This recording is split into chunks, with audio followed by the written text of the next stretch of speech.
यदि वो कहानी भी सुनाएंगे तो उसमें भी उनकी कोई आईआईटी वालों की कोई एक्टिविटी रहती है। तो मैं भी कोशिश करूँगा कि मैं जो भी सुनाऊँ तो एक एक्टिविटी के साथ सुनाऊँ। तो वैसे वो एक्टिविटी ऐसी है कि सब लोग उस कहानी को जानते होंगे और पढ़े भी होंगे, देखी भी होगी, तो वो मैं आपको बताता हूँ। तो उसके लिए जो एक्टिविटी मैं करूँगा, एक मेरे साथ कोई यहाँ पर आना पड़ेगा। देवेंद्र आप थोड़ा इधर आ जाइए, तो वो एक्टिविटी ऐसी है, कोई एक यहाँ पर आ जाइए, आप में से कोई आ जाए, कोई आ जाए, एक बच्चा आ जाए, कोई दिक्कत नहीं है, खड़े रहना है, कोई ज़्यादा दिक्कत वाली बात क्या हो जा भाई, खड़ा है यार, आप आ जाओ, कोई आ जाओ। कान में तुम सुन तो रहे हो कि नहीं सुन रहे? क्या नाम है?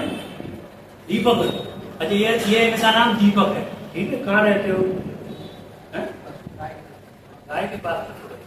चलिए, बहुत अच्छा है। अब ये दीपक जी हैं, तो इन दीपक जी को क्या है कि समुद्री यात्रा करने का बड़ा शौक है।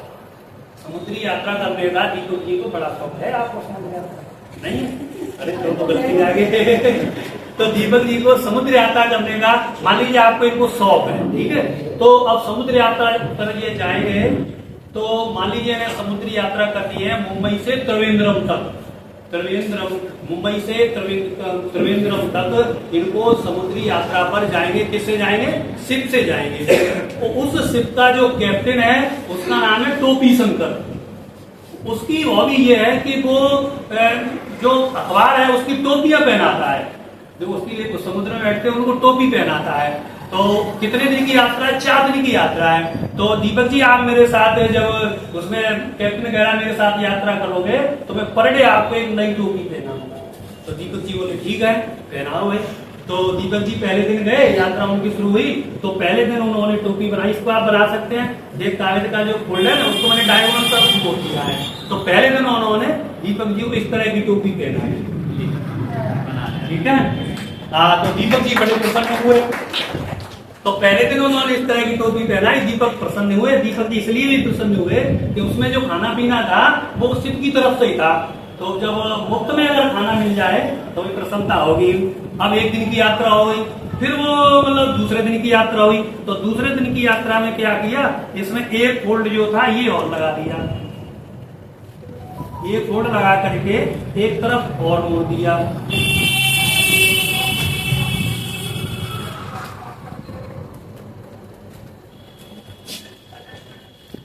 एक फोल्ड और लगा दिया। तो दूसरे दिन की यात्रा में दीपक जी को ये वाली टोपी पहनाई। दीपक जी पहली थी इस टोपी का नाम बता देंगे? सेकंड टोपी तो है, इस टोपी का एक स्पेशल नाम है। चलिए कोई बात नहीं, ये है अब हमारा जो अग्निशमन जो होते हैं ना, अग्निशमन कर्मचारी, उनकी टोपी है। इसकी खास बात ये है, दीपक जी जरा इधर दिखाओ, इसकी खास बात ये है यहाँ तक ये रीढ़ की जो हड्डी होती है उसकी स्पाइनिस होती है, इसको पूरा ढके रहती है। इसको ढके रहेगी क्योंकि जो रीढ़ की हड्डी है हमारे शरीर का बड़ा महत्वपूर्ण अंग है। अगर वो क्षतिग्रस्त हो गया तो आप समझिए हमारा पूरा शरीर ही बेकार हो जाएगा। तो हमारे जो अग्निशमन अधिकारी होते हैं वो इस तरह की टोपी पहनते हैं। तो 2 दिन की यात्रा हो गई, ठीक। अब आया तीसरे दिन। तो तीसरे दिन में उन्होंने क्या किया, एक फोल्ड और लगा दिया। एक फोल्ड और लगा दिया। तो ये जो टोपी हुई, अब इस टोपी का भी आपको नाम बताना है। अगर आता है तो नहीं बताना, नहीं आता है तो कोई बात नहीं है। ये टोपी पहना दी और ये टोपी है, ये टोपी है, इसको बोलते हैं शिकारी टोपी। ये शिकारी टोपी है जो शिकार करने, आप अगर शिकार तो नहीं करनी है, शिकार नहीं करनी है, लेकिन अगर कहीं घूमने फिरने जाते हैं तो अगर कहीं जाते हैं तो ये टोपी को यूज करते हैं। ये है शिकारी टोपी। कितने दिन हो गए?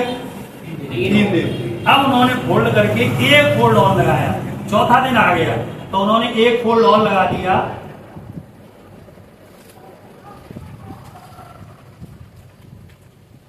और एक टोपी शंकर ने और पहना दी।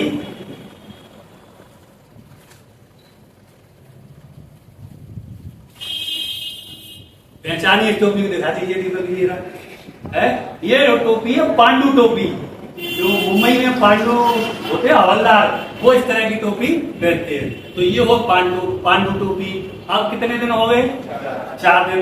तो अब त्रिवेंद्र आने वाला था, तो कैप्टन ने कहा चलिए दीपक जी, अब मैं आपको आपके घर तक छोड़ता हूँ, मेरे पास एक नाव है, तो उस नाव में बैठा करके मैं आपको घर तक छोड़ देता हूँ।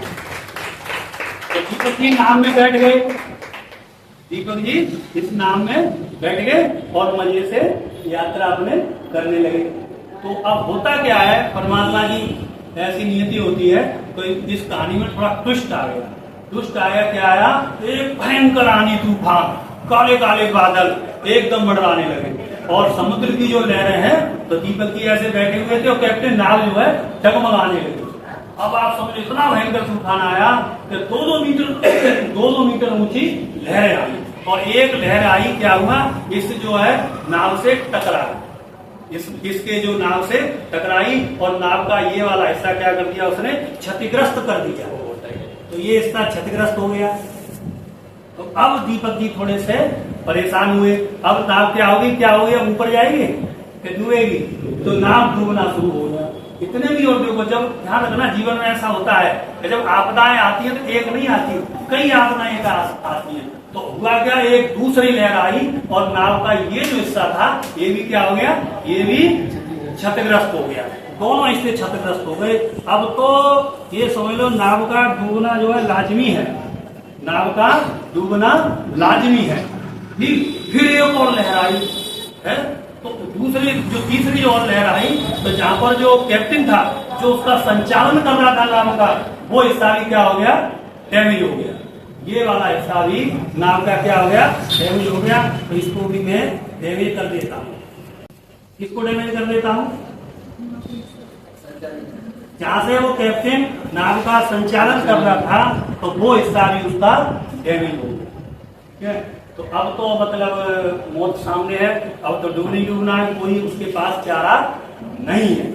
लेकिन फिर कहते हैं कि जाको आके साइयां मार सके ना कोई, और बाद में बात ना कर सके, चाहे सब जगह बहरी हो। फिर उसका नाव डूबने वाली थी, डूबता जा रहा था। तब अचानक ध्यान आया उसके कि मेरे पास एक लाइफ जैकेट है, मेरे पास एक लाइफ जैकेट है। और दीपक जी को पूरा भरोसा था कि मेरा कैप्टन मुझे बचा लेगा। तो जो उसने जो लाइफ जैकेट था उसको उसने पहना और दीपक जी सुरक्षित अपने घर पहुंच गए। तो दीपक जी सुरक्षित अपने घर पहुंच गए।